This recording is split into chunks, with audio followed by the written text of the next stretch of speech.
Welcome to the 2021-2023 Grant Management Training Series Module 3 on OPTIS. This training series was originally held in August and September of 2021. For the most recent guidance and information, please visit ODOT's Public Transportation Division's website. If you have any questions, don't hesitate to reach out to your regional transit coordinator. They are always your #1 resource. Inquiries captured during the live webinars have been compiled into a comprehensive questions and answers document, which can be found on the training website. Hello, my name is Miley Bowles, and I am the Grant Services Manager for the Public Transportation Division, or PTD, Program Services Unit. Sharing the presentation with me are members of my team, Julie Schwert, Bianca Sinfield, and Joe Heberlein. They give technical assistance to grantees on reporting, processing payments, managing assets, and a lot more. This module is not a complete OPTIS how-to. We met as a group and also got some input from the regional transit coordinators to identify the areas that you as users have the most questions about. And we focused this training on those topics. In-depth training is available, which I will talk about a little bit later. So OPTIS stands for the Oregon Public Transit Information System. It is our electronic grant management tool for agreements, payments, reporting, and assets, and some other things. It's also considered to be our system of record for funding. We store documents in it. It's a real great resource. And there are two platforms that subrecipients can access. There's the production site, or prod, that has live data. And then there's the training site, aka train, that has data that's been copied over from production. You can use the train system to practice or when we're training you. So anything done in train doesn't affect the live data in production. So you can feel safe about practicing without messing up anything. When you're in either system, on most of the screens, you'll see train or prod in parentheses at the top of the screen, which helps you know which system you're in, just in case, say you've been practicing and then you want to go and do some real reimbursement request and you're not sure which system you're in, you could check it that way. Prod and train also have different color schemes, so it's easy to tell them apart. So here's what we're going to be covering today. Each one of us will take a section or two. I will be covering data that's specific to your agency and a bit about OPTIS users. Julie will be discussing some non-STIF quarterly reporting done in the system. More about that later. Bianca will be sharing on reimbursement requests. And again, this is not a step-by-step walkthrough of the OPTIS system, more general information and tips. And then Joe will be talking about things to keep in mind regarding capital assets, like your vehicles, shelters, and facilities, as it pertains to your work in OPTIS. And then I will finish up with where you can get more information and help as needed. So since OPTIS is our system of record, we maintain addresses, contact names, and other agency information there. We use that information to contact the right people and send things like agreements to the right place. So it's really important for us and you to keep that information as current as possible. You can maintain many things yourself in this area depending on your system privileges, and we do encourage you to do that. But we're also always here to help. So I'm going to go over individual user information, also known as my profile in the system, agency-wide information or provider details, and then a little bit about managing users, which is done by one primary user per agency. You can see in this screenshot here where these three areas can be accessed. It's important to note that unless you're the primary contact, you won't see the last two menu options that are highlighted there in yellow. So you can contact your OPTIS primary contact for help in that area, or you can always contact us, like I said. So under My Profile, any user can manage their own information, such as changing your password, updating your e-response keyword, and a few other system preferences. To edit that information, you would click on the little Add Edit button that's directly across from the area that you need to edit. So if your phone number changes or your email address, etc., you could go in just for yourself and update that information by clicking on that Add Edit button. Provider details are details for your entire agency, and they include contact information, federal ID numbers, your DUNS number, and a hierarchy of users and sub-agencies. And here's an example of that. It also shows you here who the primary contact is. So the person marked with an asterisk is the primary contact for your agency. The person with the highest level of OPTIS permissions for your agency is assigned that primary contact role. That person can change all agency information as needed, including adding and deleting users, etc. There can only be one primary contact per agency, and we can always help you change that if need be. The primary contact should be the person who's accountable for your agency's OPTIS processes and who's actively using the system. And again, if that person leaves, contact us and we can help you change that. There's also more information about this whole provider details area in the OPTIS user guide.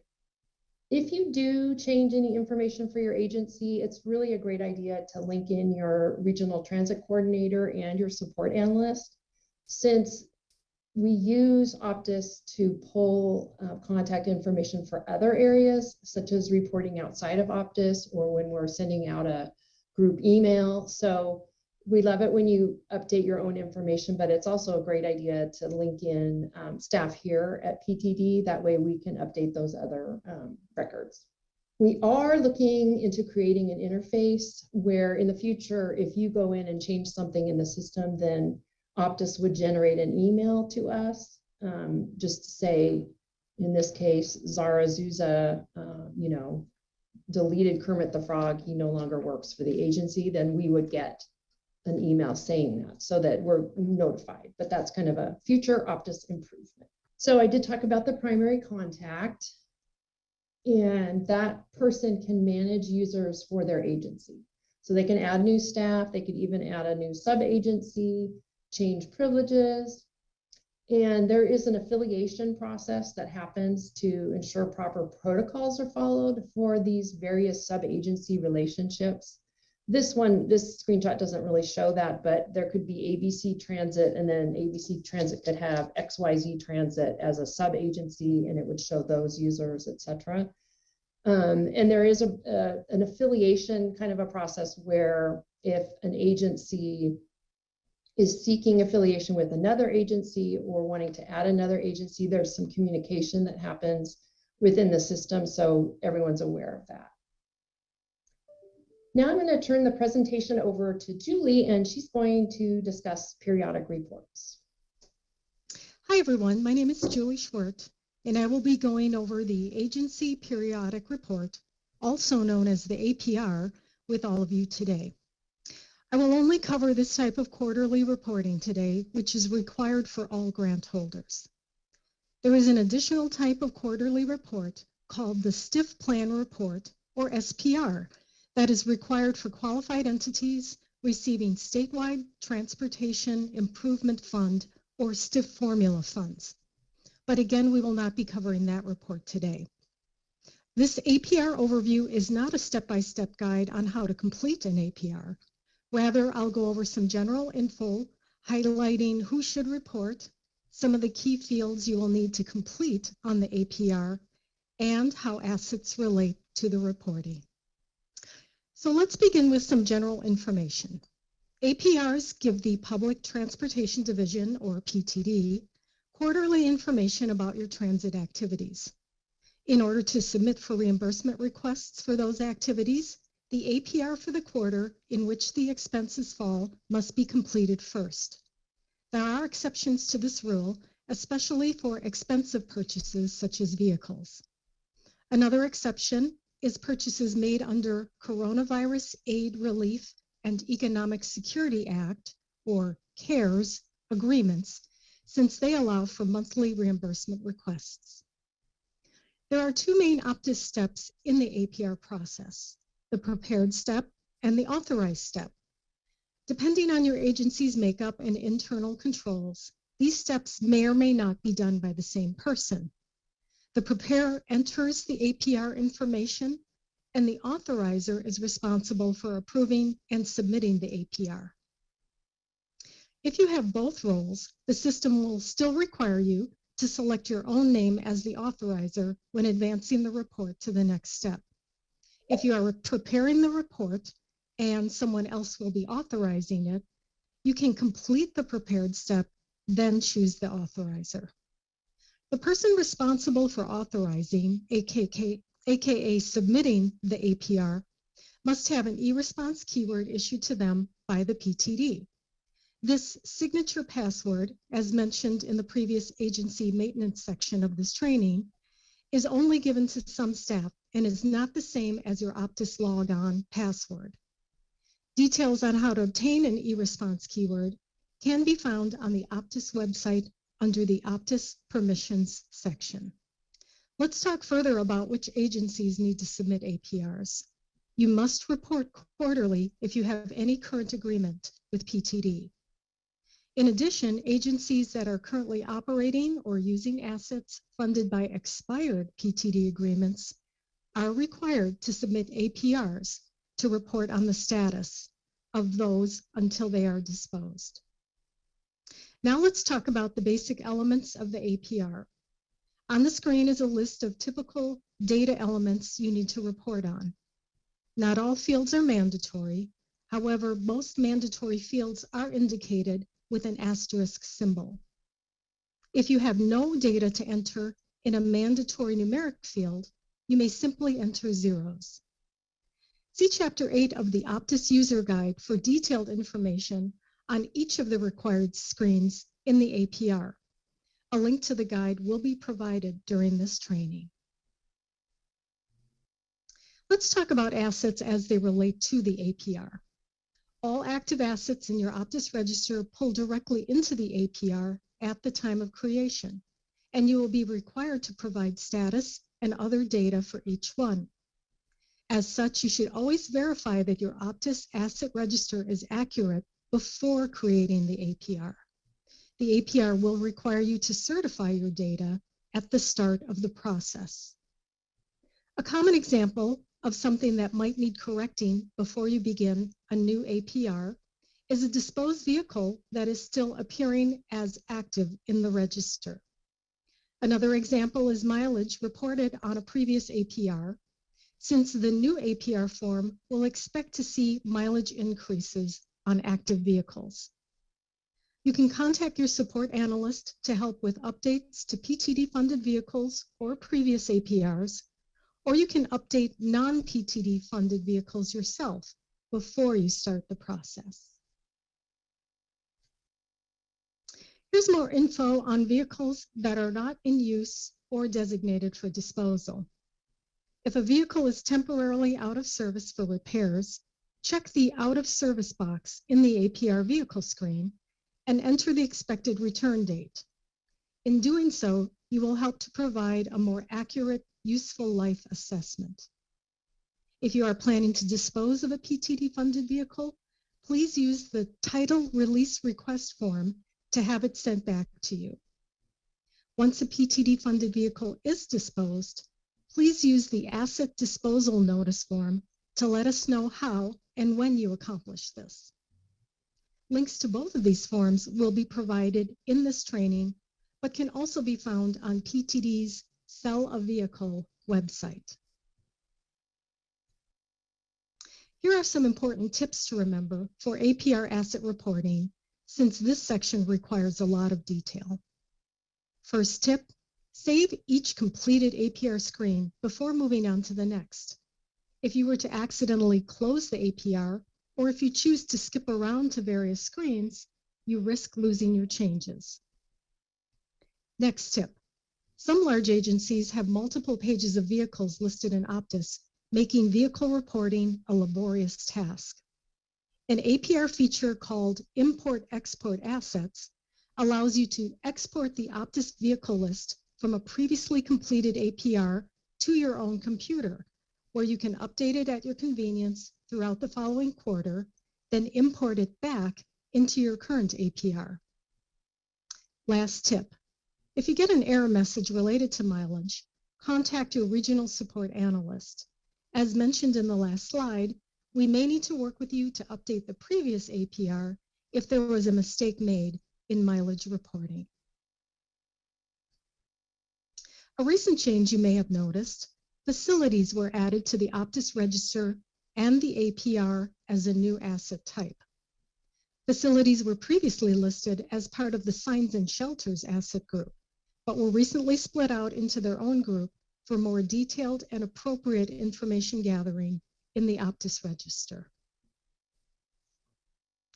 Regarding reportable accidents, you will be required to report on any accidents in the past quarter on your quarterly APR. But since we follow DMV thresholds for reporting accidents, you must also file an accident report within 72 hours of the accident for these situations: fatalities, injuries requiring medical attention away from the scene, vehicles totaled or towed away from the scene, or damage to vehicles or property totaling more than $2,500.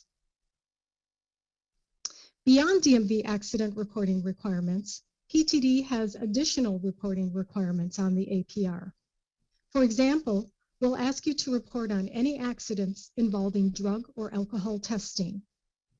We'll also ask you to attach a copy of the DMV report you submitted to the APR. Reminder, in addition to all of this, don't forget to immediately notify your regional transit coordinator via email following any accident. And now I'd like to turn this training over to Bianca Sinfield for more information on reimbursements. Thanks, Julie. Continuing the theme of just providing general information on these topics, I will be covering some helpful tips for reimbursement request. A detailed walkthrough of this process can be found in the recently updated chapter of the OPTIS External User Guide for creating and submitting reimbursement requests, which is now posted on our website. This slide is probably a little too small to read, and that's all right, because we have a link here for you to go over it yourself later.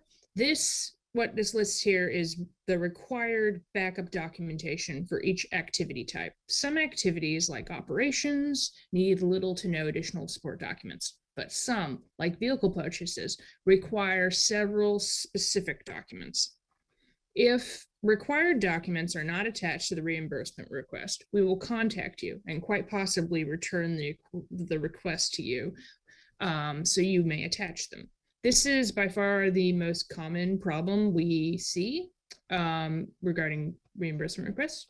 Besides this one-pager, there are other guidance documents to help you, such as the Preventative Maintenance Invoice Reimbursement Form, vehicle purchase instructions, which also include an example cover letter, and the pre- and post-delivery form, which is also required. Many folks see one of their documents in the issue step and think that OPTIS is telling them that there's a problem with the document.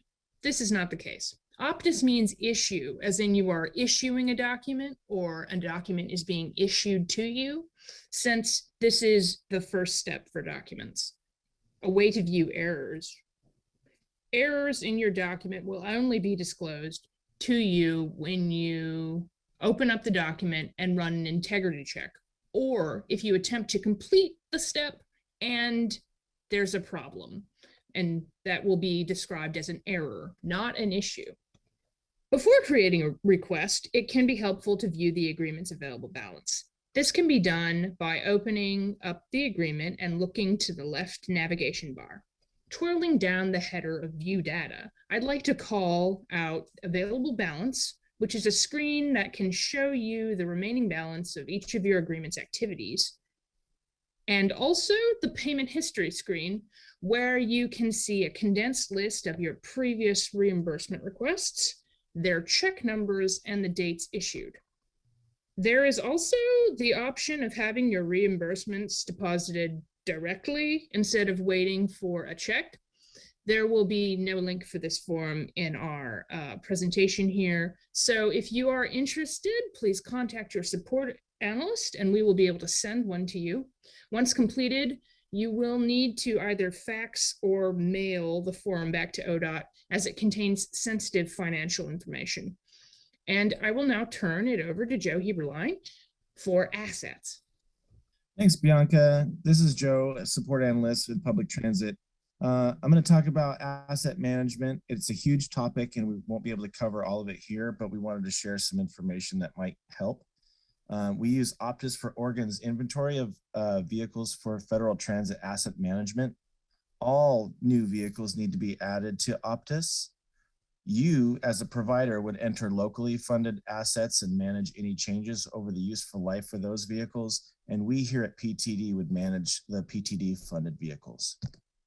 We usually get information we need for those PTD funded vehicles from the cover letter and invoices attached to your reimbursement requests. But because stiff formula vehicles are not paid for on a reimbursement basis, please use the vehicle information form to allow us to gather the required information for those vehicles.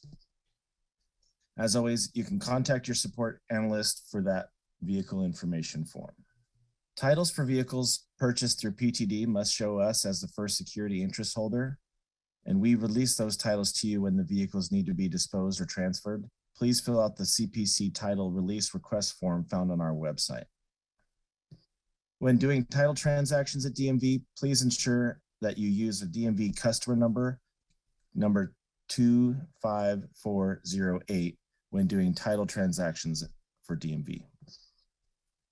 Please don't hesitate to contact your support analyst for any questions. And that's it from the asset portion. I'll turn it back over to Miley. Thanks, Joe. So I'm going to talk about some resources and just wanted to let you know that first and foremost, we are your key resource. We're available to answer your questions about how to work in OPTIS, but there are many other resources I wanted to share.